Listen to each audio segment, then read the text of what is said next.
Well, hello there. It looks like up in that little corner it says we're recording.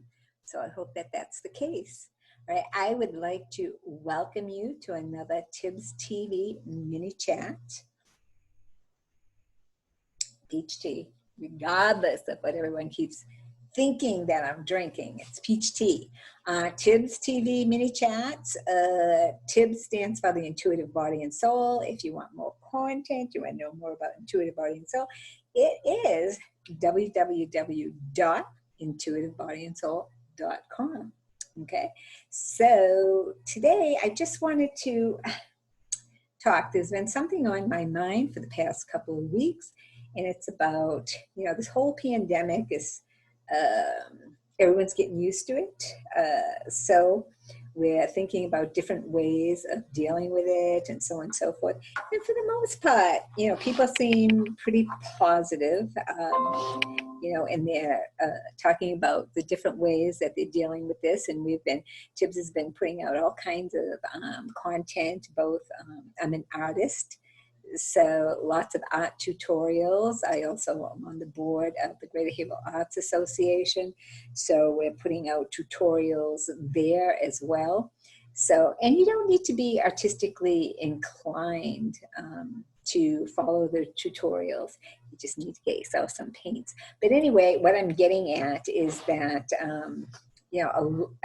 as much as I see all the positive stuff, I'm getting kind of a lot of, I can see myself, I'm like, I'm such a girly girl sometimes, sometimes we're getting some kind of negativity stuff going on too. So I wanted to kind of address that, because like I said, at this point, most of the people that I talk to, they're trying to do some meditation, they're doing some positive stuff, they're, helping people around them, but there still are those who are, they are thinking that this is an awful time, and there certainly is a lot of stuff going on that is not easy, certainly, to deal with. And now we're thinking about kids going back to school and, what that's going to entail and all that good stuff.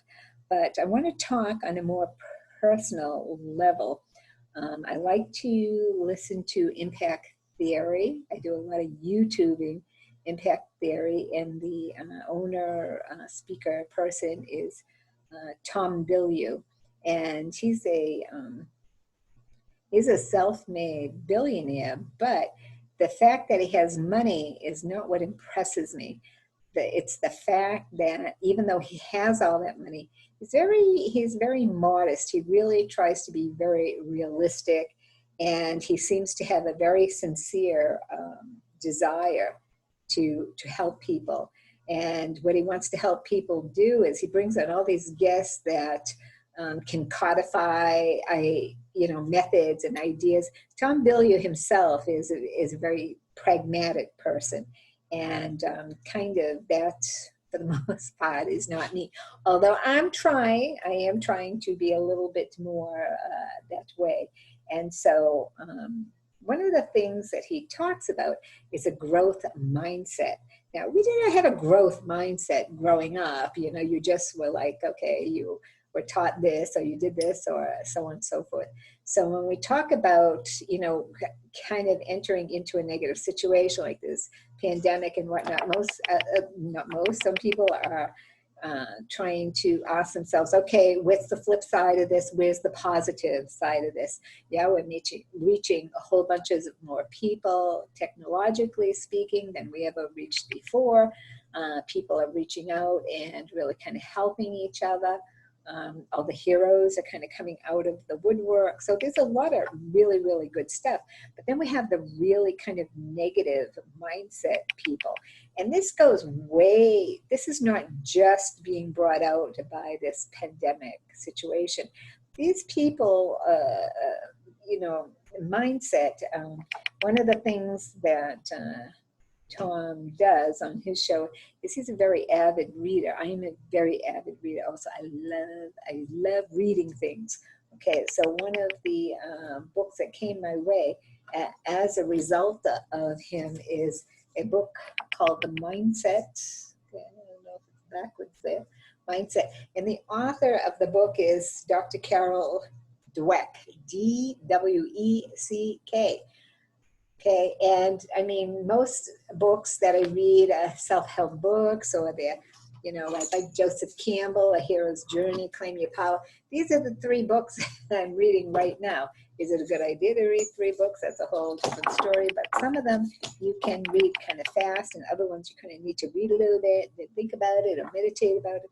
So Mindset by Carol Dweck is a book that I truly believe they should teach in school to kids. They should start at a really young age. The premise of the book is, it's called Mindset, and basically what it talks about is a fixed mindset versus a growth mindset. And I'm not going to be able to say it as good as Carol Dweck does, so hopefully, I mean, she'll probably never hear this, but if she does, she'd be like laughing and going, oh my God, what is she saying? But basic understanding, mindset. People with a fixed mindset have a tendency to believe, and I'm going to use art and as an example because I'm an artist, I teach art. So example of a fixed mindset would be people who think that you're either born with artistic ability or you're not. Okay, it's a fixed mindset. So they might try to draw or paint and they can't because they're just not a born artist. They don't have that innate ability, or so on and so forth. All right, on the flip side of that, someone with a growth mindset may feel like, okay, maybe I can't paint or draw right now, but if I kind of keep at it, I'll get better at it. So maybe I'm not good at it yet. Okay, so the difference between a fixed mindset and a growth mindset is one they know that they have the ability to learn. And you can have attributes of both, certainly in different areas of your life. But people who deal with a lot of negativity in their lives seem to have more of the fixed mindset. Like, okay, this is the way it is. It can't get any better. Right? So again, I'm going to kind of use myself as an example. When it comes to art, I certainly have a growth mindset. I can't tell you about everything, but when I was a young teen, maybe even before, like 12, 13, I was always interested in art. And I can remember the teacher, as an exercise, she told us that we had to draw like a mug, like just pick something easy. And so I picked like a tea mug. It said tea on it. And you had to make it look 3D, as in don't make it look flat on the paper, make it look like something you could pick up off the paper, something very 3D. So I can remember, spending a great deal of time drawing this mug and bringing it into the teacher. And she was like looking at it and looking at it. And she was like, well, it's it's a little bit, you could use a little bit more curvature here. Your ellipses are a bit off. Now, ellipses are ovals or flattened out circles. If in fact, you look at this cup, this is an ellipse, and so on. So I'd be like, okay. So if I had a very fixed mindset, I would say, oh, all right, I am not an artist. I cannot draw. I cannot do ellipses, and I cannot make this mug look like a 3D thing that I can pick up off the paper. But I have to say, stubbornness is part of my personality. And I was determined. I wanted to draw, and I wanted to make that mug look like a mug. So I kept at it, and I kept trying it. And every time I would bring it in to the teacher, she would go, yeah, there's an improvement, which is all I actually needed to hear. I need very little encouragement. I'm my own best fan. And so, she would say, well, the ellipses are still on. The top ellipse has to match the bottom. And she would give me this critique. And to make a very long story short, it was a number of times, like if I had to guess, just off the top of my head, I want to say like 50 times She told me this was not good. This was not going to pass. But as I got closer to the 50 time mark, she would give me like a little encouragement. Yeah, like this is better, Joan. Yeah, actually, this is not too bad. The critique started to be a little bit more positive in context. And then finally, I'm just going to throw a number out there, like say it's the 50th time. She said to me, well, now, this is starting to look like artwork. This is starting to look like a piece of art. Okay, so, all right. So like I said, different things, I definitely, can be fixed in some areas of my life, a fixed mindset. But now when it comes to art, and even when I was a young person, I had a very growth mindset set and was very determined to do this. It's what I wanted to do. So now, thinking, watching, reading, my question is, what if you wanted to learn how to draw a mug and make it look 3D and all that good stuff? And even if you had a very fixed mindset that said, well, you either have to be born with artistic ability or you're not, and you're just never going to be an artist. What if you knew without a doubt that you, on the 50th time, you would be able to produce the kind of art that you wanted? You would have success. Okay, and you can apply that to anything. Say you wrote a book and you knew beyond a shadow of a doubt that book, every time you submitted it to a producer, was going to be rejected 50 times or 49 times. And on the 50th time, it was not only going to be accepted, it was going to be made into a movie, you were going to do very well with it, and be widely accepted. So that being the case, how would you feel on the first time you were rejected? Okay, you'd be like, okay, first rejection. I have 48 more rejections to go before I become this successful writer or someone thinks that I am. So what about when you're at the 25th rejection? Be like, okay, I am like halfway there, only 25 more rejections. You're kind of excited about all these rejections, right? What about when you had 40 rejections? What about when you got to the 49th rejection?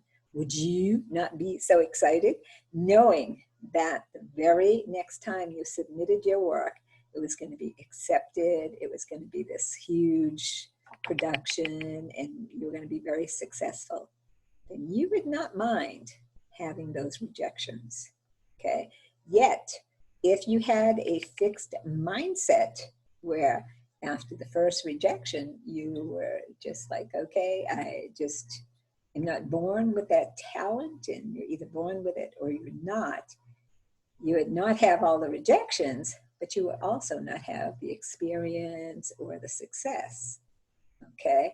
So the idea here is to cultivate a growth mindset. And what I mean by that is when you really want something, whether it be to start a company, write a book, create a work of art, find your mate, whatever it might be, think of continuing. All you have to do is have a passion, a desire, right? When I wanted to draw that mug, it was a desire. I was not going to let anything stand in my way. I was going to prove to myself that I could draw that mug. So maybe it took 50 times of trying, but I probably would have tried 100 times, 500 times, 1,000 times, okay? Because I persisted, I was determined, and inside me, even at a very young age, I knew I could learn. Now, this is very important. Keep that in your mind. You can learn. A learning process, your mind is a very malleable thing.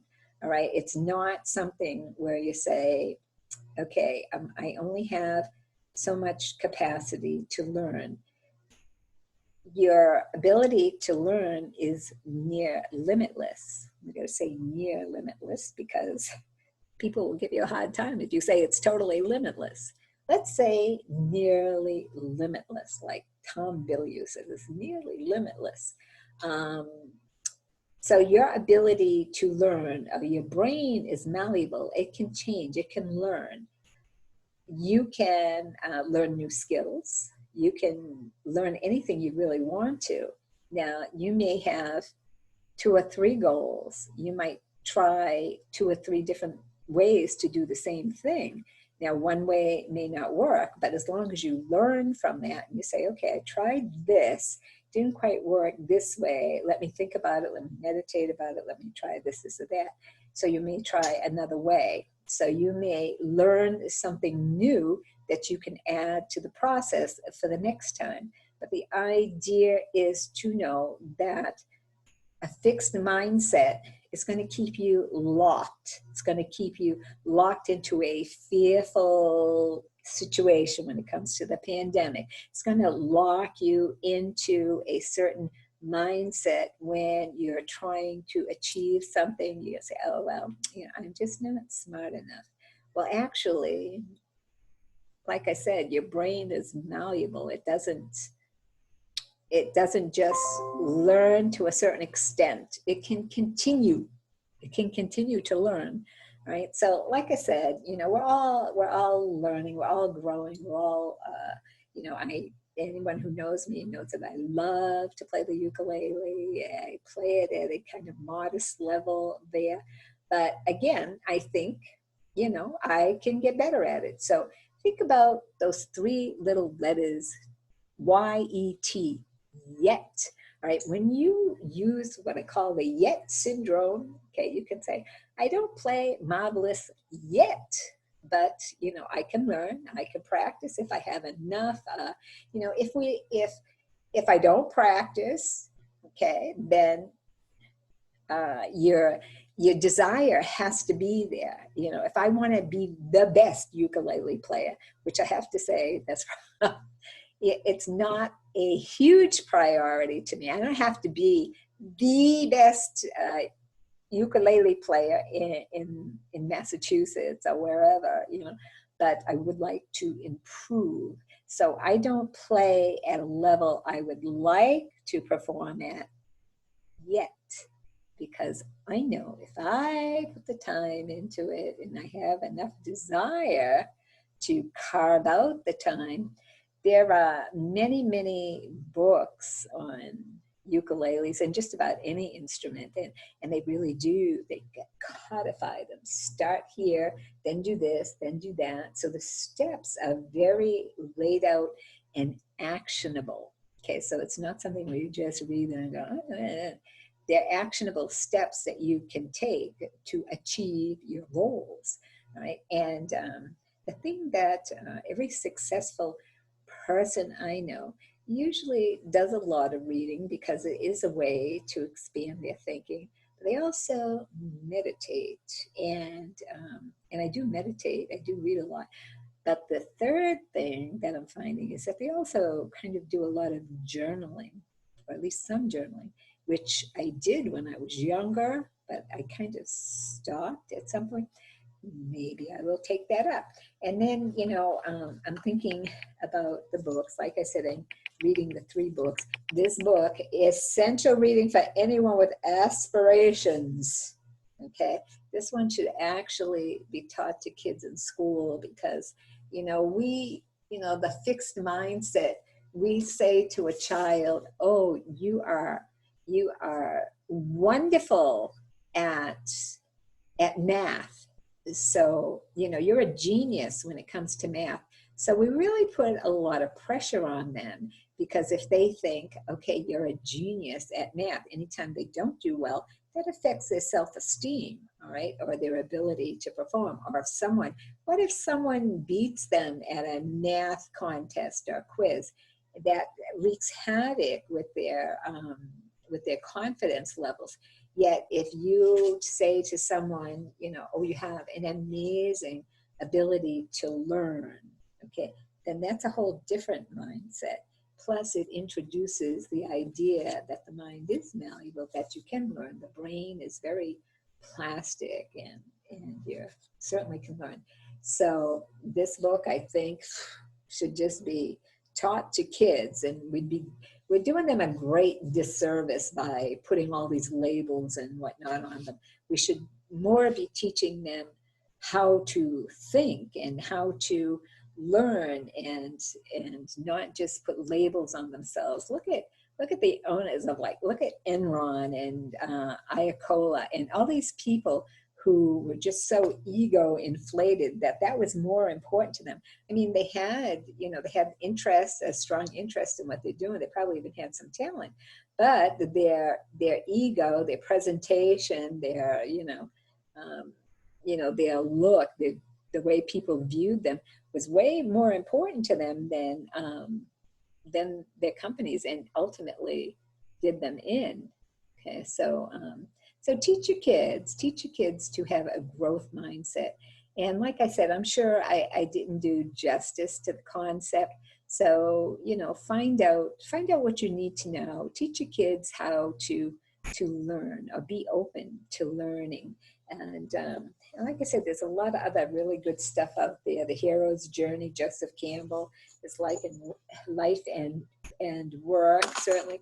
And then Claim Your Power by Maston Kipp, a 40-day journey into dissolving the hidden trauma that's kept you stuck and finally thriving in your life's unique purpose. Okay, we should maybe we should have a TIBS book club where we can read and discuss these books and get into them more. Maybe you can give me some feedback on that. Let me know if that's something that you would like to do. Okay, so again, TIBS TV mini chats. It's awesome talking to you. And I hope this gives you a little bit of insight. So especially, again, if you're having a hard time with this pandemic, so on and so forth, begin to look at some of your mindset and what's going on and everything, you know, no matter how it got here. Okay, there's a lot of theories out there. It is something that we're having to deal with. So we want to deal with it in the most positive way. Plus, we want to learn. We want to learn from what's going on around us. Okay, I'm Joni, founder of the intuitivebodyandsoul.com. Jonissa, Jon as in Nancy, I-S as in Stephen, A at Comcast.net, or intuitivebodyandsoul@gmail.com. Get in touch with me. Call me if you have questions, if you need someone to talk to, if you're looking for tutorials, if you want meditation. I absolutely have certification in hypnosis as well. We can help. Okay, we can help. My co-host on the show is Debbie Carpenter. She's the founder of the Halo Healing Method. So we have ways we can help, and we do care. Okay, so have an extremely awesome day, and I will see you next time. Bye for now.